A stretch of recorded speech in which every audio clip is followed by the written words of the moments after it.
Daily fantasy sports are where it's 18 Daily Roto.com covers them all. For all your fantasy golf and fantasy basketball needs, check out the pages of Daily Roto.com, the place where no less than 4 people got the information and advice that won them $1 million prizes.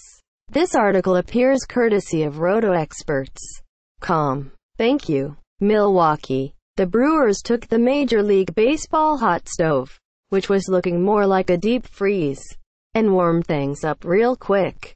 Within the span of a few hours, Milwaukee helped Christian Yelich escape the depleted Miami Marlins, and then gave Lorenzo Cain a new home in the National League. Christian Yelich.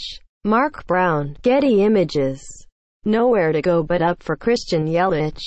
Normally, I caution fantasy owners not to overreact to the effects of a trade for a Major League Baseball player, but it's hard not to get excited about what this could mean for the offensive numbers of Christian Yelich.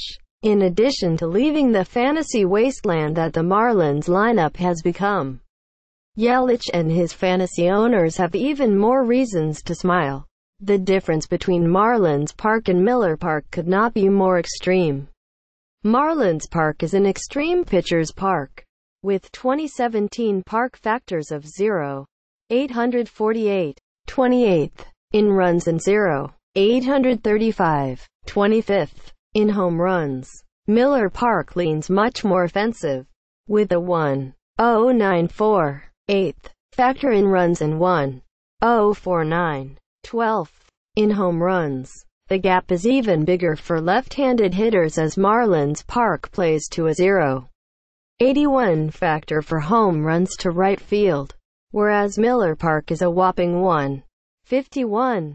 Think Christian Yelich isn't going to enjoy the new ballpark. His career home-road splits paint a picture of a pretty big power bump.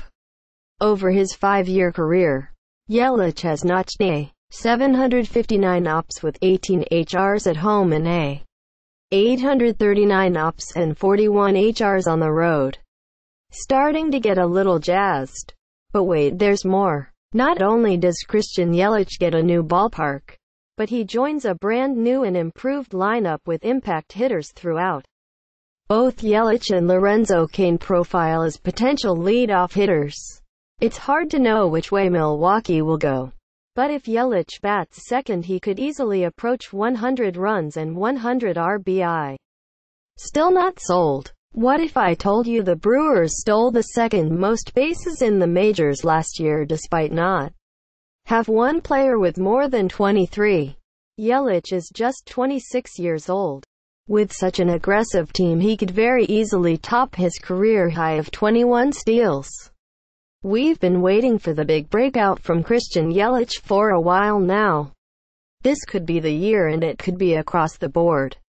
The hype train will kick into gear right away, but don't be afraid to bump Yelich way up your draft boards. At worst, you'll get a 5-category player still on the way up. More of a lateral move for Lorenzo Cain. Cain heads back to his first MLB home, but the benefit likely won't be quite as extreme for him as Yelich.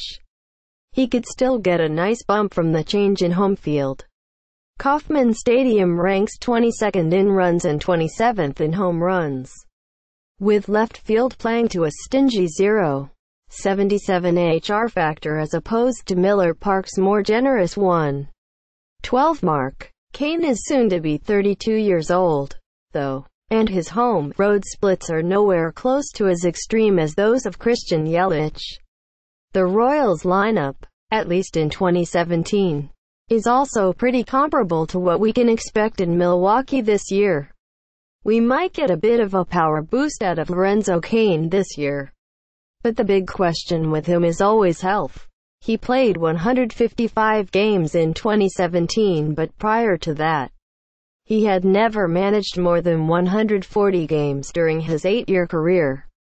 There's enough upside left in Cain to hope for a 20 HR 30 SB season, but age and injury risk make it unwise to pay for more than what he's done in recent seasons. Is Lewis Brinson ready for the big leagues? Brinson is the big chip that convinced the Marlins to hand over Christian Yelich. Brinson has been on the prospect radar for a few years now. And at 23 years old, he should be handed the starting center field job in Miami. His first look at MLB pitching was not pretty.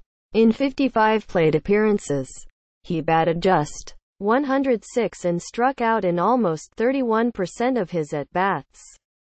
Brinson's minor league numbers are a bit scattered as well, but he seemed to figure things out last year as he batted .331 with a .400 OBP in 340 plate appearances.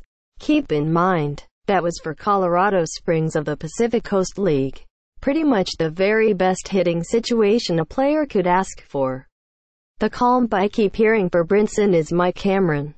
That means we can expect 20-plus HR power eventually, with solid stolen base totals but a mediocre batting average.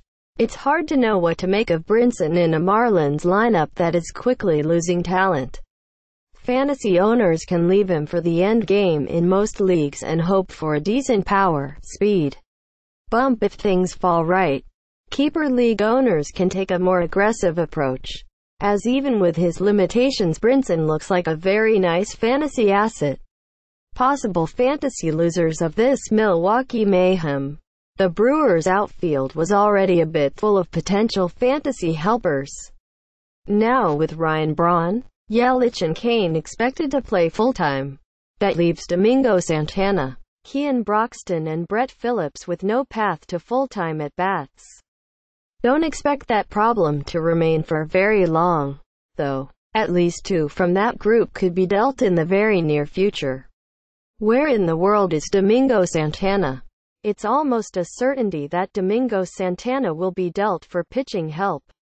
Santana broke out in a pretty big way in 2017, hitting 30 HRs with 15 stolen bases.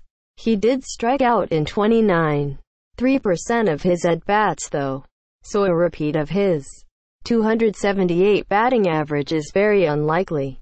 Still, his .371 OBP should help maintain his counting stats and ensure playing time wherever he goes. Early rumors had him possibly going to Atlanta or Tampa Bay, but in this very strange MLB offseason, we'll just have to wait and see.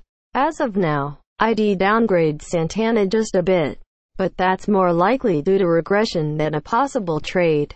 Kean Broxton becomes a fantasy wild card. The Brewers were hopeful that Kean Broxton was their answer in center field, and at times he looked like the real thing. He managed 20 home runs and 21 steals in 2017. But his .220 average and .299 OBP left Milwaukee wanting more, with Ryan Braun and Lorenzo Cain both being at least slight injury risks. Broxton could stay in town. However, if he's dealt and gets full-time play, he remains a very tantalizing fantasy option. No play for Brett Phillips. Those of you eyeing Brett Phillips as a deep sleeper may have to look somewhere else. Phillips profiles as a speed, power bat with some of the same batting average risks as Lewis Brinson. The difference is that Phillips now finds himself a bit buried in a crowded outfield. He could stick around as a fourth outfielder in injury insurance, or he could be included in a package for starting pitching. Unless he goes somewhere with a chance at a full-time job, Phillips' fantasy value is limited to mono leagues and keeper formats. Think long-term for other prospects headed to Miami. In addition to Lewis Brinson, the Marlins' haul included outfielder Monty Harrison, infielder Isan Diaz and pitcher Jordan Yamamoto. Each of these prospects is a potential fantasy asset. Harrison, in particular, has the tools to be an impact player. For 2018 though, these prospects are limited to keeper and dynasty formats. With spring training quickly approaching, it's nice to see some action on the trade-free agent front. Hopefully, Christian Yelich will be the pebble that starts a landslide. Who's next? Sign up for breaking news emails, privacy policy. Thanks for subscribing.